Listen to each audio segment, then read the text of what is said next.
Hello and welcome to You've Seen It Before, movie reviews and connections in mind.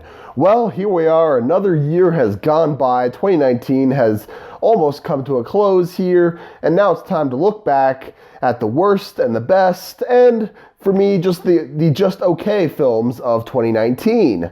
And again, this is just my personal opinion on the rankings. I didn't see all the movies of 2019. I probably left off. I didn't see a whole bunch of terrible films, and I probably didn't see a whole lot of really great films that that other people put on their list.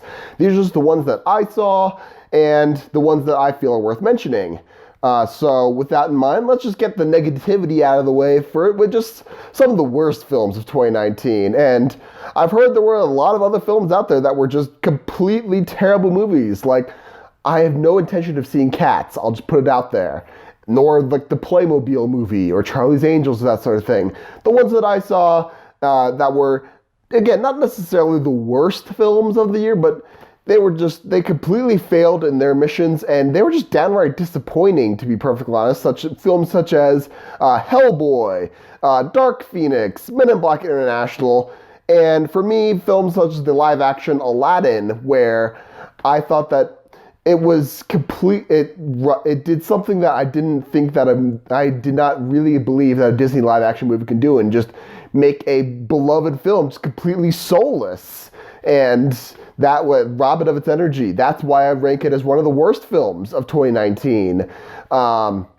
Again, just my personal opinion on the matter. Next off, let's just go into the movies that a lot of people just don't talk about in the best or the worst, and these are ones I just feel like are just okay. And for a movie, it's fine to just be okay. Films such as Terminator Dark Fate, I thought was just okay. Not great, not horrible, just okay. Hobbs and Shaw, another film that it wasn't the worst thing ever, but in my mind, there were better films out there. Spider-Man Far From Home. It's a perfectly good Marvel movie. Don't get me wrong. I don't think it's one of the worst Marvel films ever, or even just the worst films that are made. I think there are even better films out there. It's a fun film. It's just okay, in my opinion. The live-action Dumbo. Again, I have only seen 2 Disney live-action remake films. It's starting this year. One was Aladdin, which I was very disappointed in, and I thought was one of the worst, as I said. But Dumbo was one where I thought they had legitimate ways to improve upon a fairly short film. I think it was only like 65 minutes, the original Dumbo from 1941. And for what they had to work off of, I thought that it did well enough to rank as, again, not the worst film ever. It was just kind of okay. It didn't break anything, any new ground or anything. It was just there. He came here and gone next. It'll probably be forgotten in 5 years. Yeah, that's just okay. And sadly enough, I'll have to rank Star Wars The Rise of Skywalker in this just okay category. That, again, it's not the worst film ever. Don't believe everyone who says that, oh, this is a terrible movie, or this is the greatest thing that's ever happened. No, I'm firmly in the camp of there's plenty to enjoy in Rise of Skywalker, but there are also some major problems with it. All these things that kind of offset to say it's like, I'll rewatch it again, but yeah, it's just okay. That's a disappointing thing to say about a Star Wars movie, but then here we go. And here we come to the hot take portion of the film, of this review, where I would rank Avengers Endgame as admittedly the higher end of this scale, but I rank it as also just okay. It's an amazing achievement that stuck the landing of having 22 movies build up to it in such a successful conclusion. A lot of these actors had their big swan song in this film, and they took a well-deserved curtain call, and it set up a whole lot of things. But in my opinion, there are better Marvel films out there, and it felt like a step down from even the previous Avengers Infinity War, in my opinion. And now that the hype's died down just a little bit, and we're past the immediacy of it being the most the groundbreaking Marvel film ever at that time, now it's like, again, I'd say it's the higher, it just barely pops down from one of the best films of the year to being the very top of the just okay pile, but that's why I just call it a hot take, that it's just okay. Again, these are all my personal opinions. So now let's just get into some of the best things of 2019. And before we get into the movies, just a quick shout out to some of the best TV that I saw in 2019 now that I started doing more TV reviews. The Orville Season 2, one of the best ones that a season of TV I'd seen in a while. Agents of S.H.I.E.L.D. Season 6.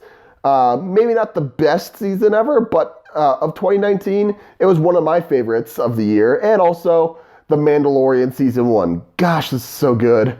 Again, it had its flaws. I'll be discussing that in a future review that will be coming up soon now that we've concluded Season 1. But I think that's worthy of note in the best of 2019 category. And then the movies that I considered some of the best of 2019 were films such as Shazam, great DC film to have this year. Ford versus Ferrari. I mean, my gosh, that was such a fun movie. I can't wait for that to come out on Blu-ray and watch it again.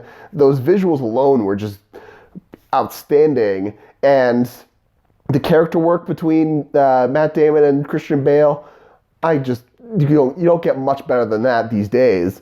And again, as someone who's a sucker for those kinds of cars, and it just the race sequences were done so well. It was James Mangold knocked it out of the park for me, that one. John Wick 3 Parabellum. I said in my review of that movie that the John Wick franchise has sort of diminishing returns, but I believe I said if the first John Wick is here, John Wick Chapter 2 for me is right around here, and then John Wick 3 is probably right around there. It's not the best of the John Wick movies, but for this year, I mean, my gosh, just the visuals alone rank it as some of the best of this year. And Keanu Reeves, the Keanu sense is real, folks. He is knocking it out of the park every single time. And for 2019, this is one of the best films by far.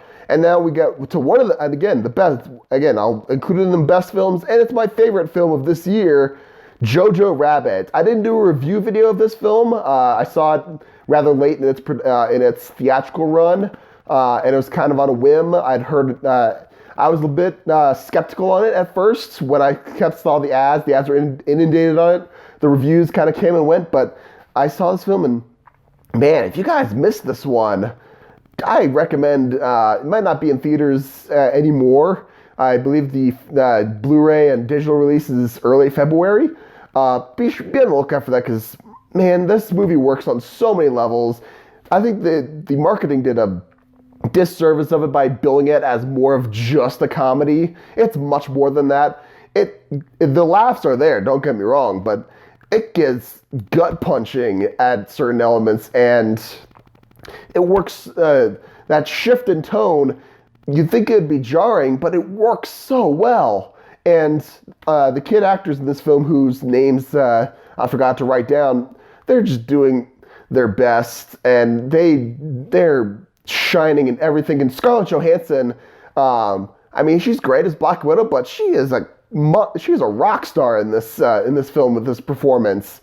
I believed her I wanted to be with her every single second she was on screen. Sam Rockwell does a great job in this film as well.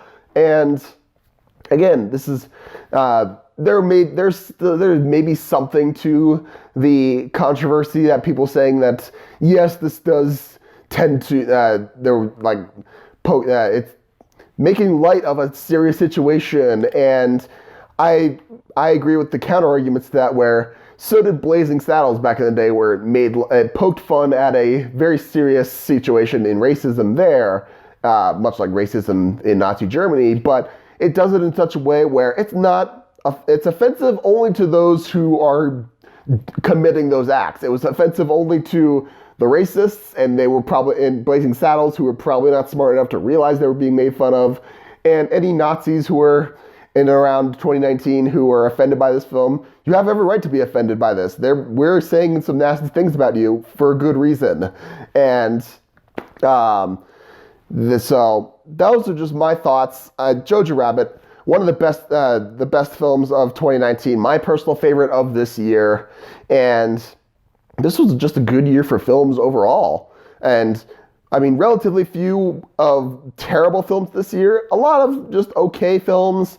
some better than others, but again, some really great films this year, and I can't wait to see what's going to come up in January in 2020. I haven't finalized the list of movies that I'm going to see yet, but I know just from looking at the schedule, it's going to be a relatively lighter year for films in 2020, just because there aren't as many big tentpole films coming out that year. But I'll be giving my thoughts on many films such as Birds of Prey, Tenet, 1917, which 3 words, limited release schedule. So that will be officially a 2020 review once that comes out. Then films such as the Eternals, Black Widow, Wonder Woman 84.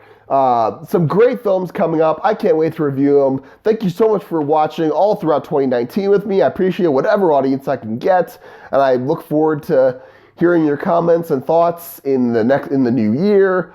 And just again, if you like anything you see on this channel, be it this video or any other video on my channel, please give me a like, a share, and especially subscribe. I'd very much appreciate it. Again, thank you so much for watching, but just remember, there is nothing new under the sun, and yes, you have seen it before.